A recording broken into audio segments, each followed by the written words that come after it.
as you know, was said in the introduction, I make both fiction and nonfiction films, but I'm a socio-political animal, so I do a lot of documentary films.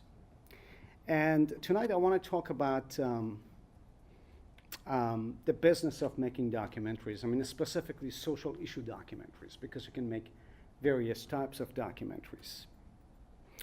I think as documentarians, and I know a lot of friends, I have a lot of documentary making, documentary filmmakers, friends who basically are kind of shy about this. But as documentarians, we're in the business of changing the world, wanting to change the world. We're not happy with the status quo, whether we admit it or not. And because of that, we're concerned with the why of things. Not only the how of things, but the why of things. Why is there such widespread poverty all around the world? Why sexual abuse is a monstrous yet common feature of living on Earth? Why 90% of marriages in this part of the world fall apart? Why politics, for the most part, is a third-degree theatrics of uncompassionate bureaucrats? Why isn't raising kids a tremendous task with tremendous consequences considered work? The why of things. Why? And we're concerned with those because we want to change the world. Now, by addressing the why of things, our aim is basically to inspire people to act, to inspire action. That's the reason why we talk about the why, or the why of things. And so we want our films, our movies to have consequences. And really, this is not only about documentaries, this is also about fictional films. It's about basically the creative process of people with social consciousness. It could be a poem, it could be a novel. But here, I'm here tonight to talk about documentaries. So you want to inspire people to act.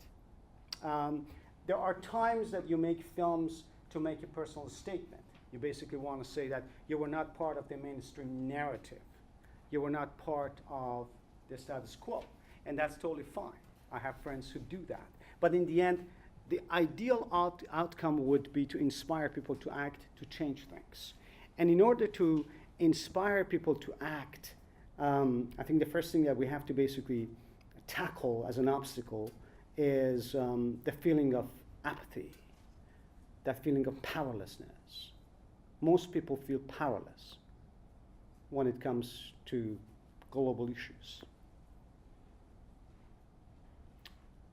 The problems seem to be too big, and we feel too small.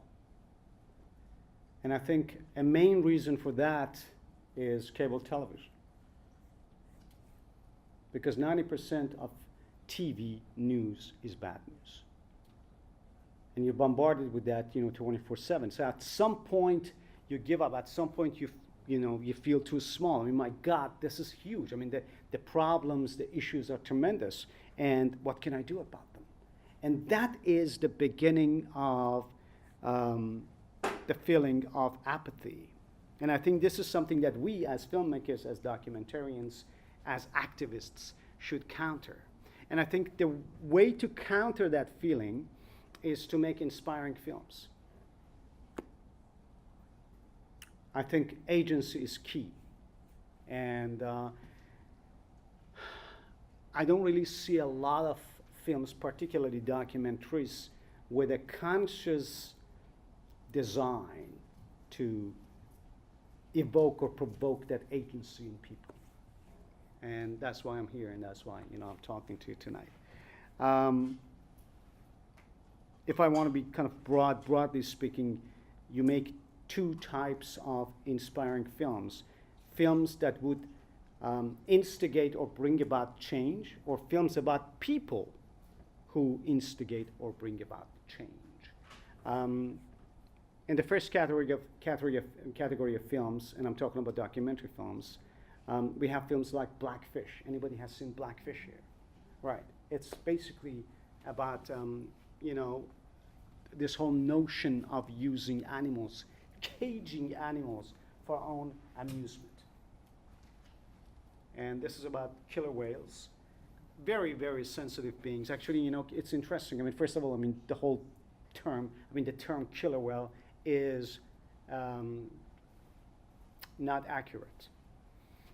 The first people who discovered these animals were the Spaniards, and they saw these whales killing other whales because these whales prey on other whales. And so they called them whale killers in Spanish.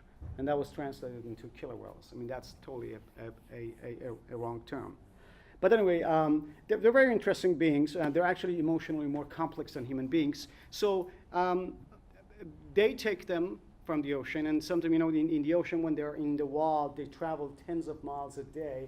So they take them, to bring them, they put them in basically a bathtub for 20, 25 years.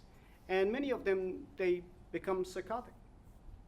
At some point, you know, they start to have problems. And there have been many instances of these killer whales killing their trainers. And so something like this happened in, I think, 2013, 2014, and an American film director decided to make a film. Basically, the corporation that runs the aquarium, you know, blames the trainer for the violence. And that was also the case in 2013. They blamed the trainer, and then a documentary filmmaker decided to make a documentary on this and call it Blackfish. Now, SeaWorld is a multi-billion-dollar corporation, and that corporation ran this operation. As a result of that film, when the film came out, within a year, that, you know, SeaWorld lost 25% of its share values. They basically stopped the show. That's how powerful film can be.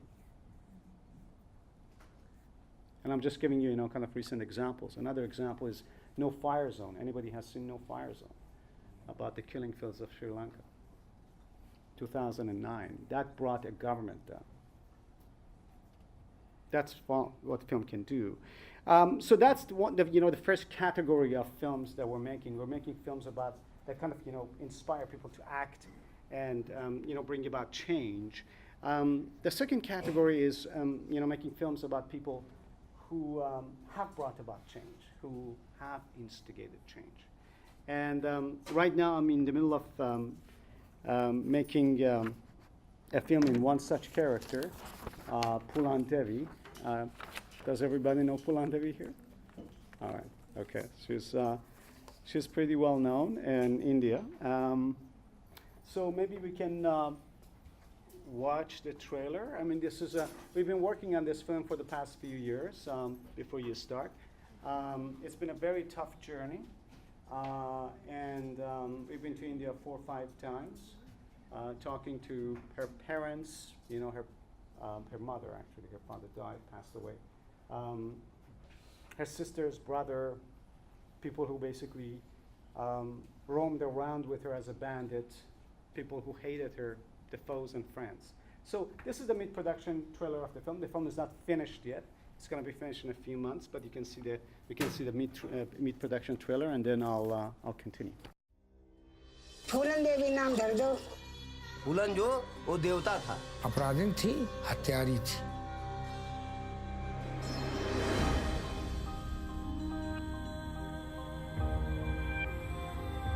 Yes, she killed. बंदूक gun रख दी ऐसे सीधे। There was also that Robin Hood type of image about her. She wanted to regain her self-respect, which had been destroyed to smithereens.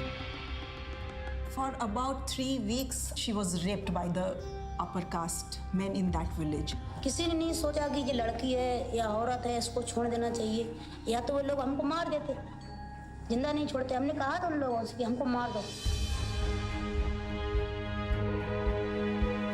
तो सब ढेर मर चुके। Kullu Singh, What she did to those Thakurs in Bemai, I totally endorse it. I would do the same. The hunt for Puladevi, I mean, it's the biggest hunt ever. Came up to the stage and laid her weapon at his feet. Puladevi had become larger than life.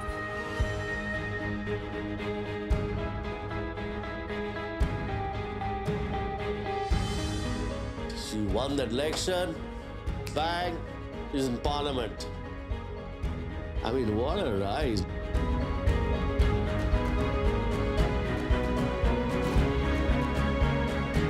The circumstances of her life would have broken any normal human being. But she was such a fighter that she chose to fight back. And that makes her unique.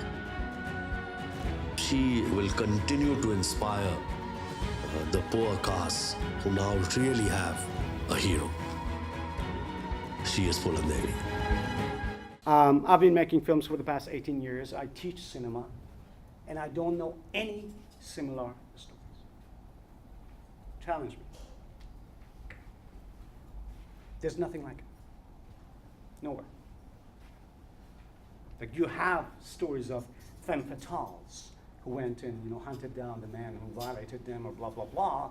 But to go through these transformations of being a low caste, illiterate girl in a small village that doesn't even appear on any map,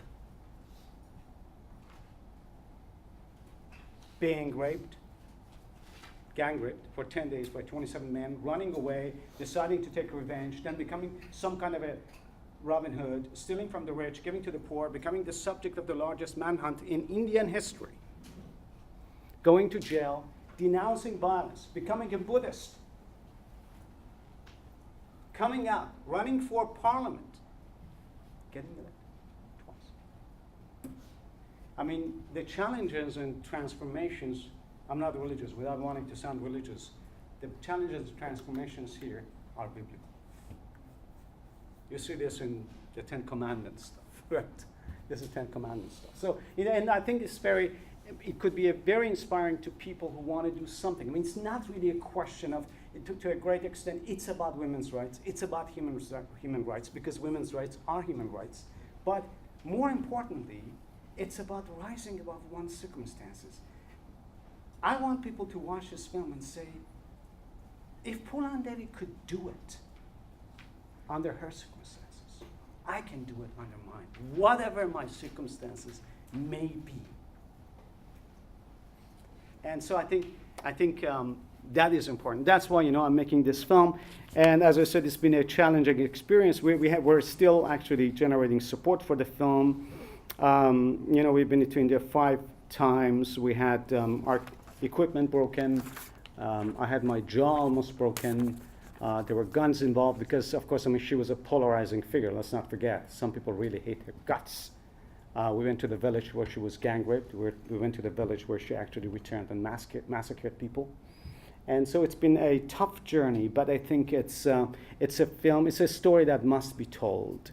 And hopefully we're going to be finished by the beginning of next year. If you would like to get updated on the status and on our progress, basically you can follow us on Facebook. Just punch Pulan, and then you'll land on our Facebook page. And our website is pulandevimovie.com. Anyway, that's my talk tonight, and thanks for listening.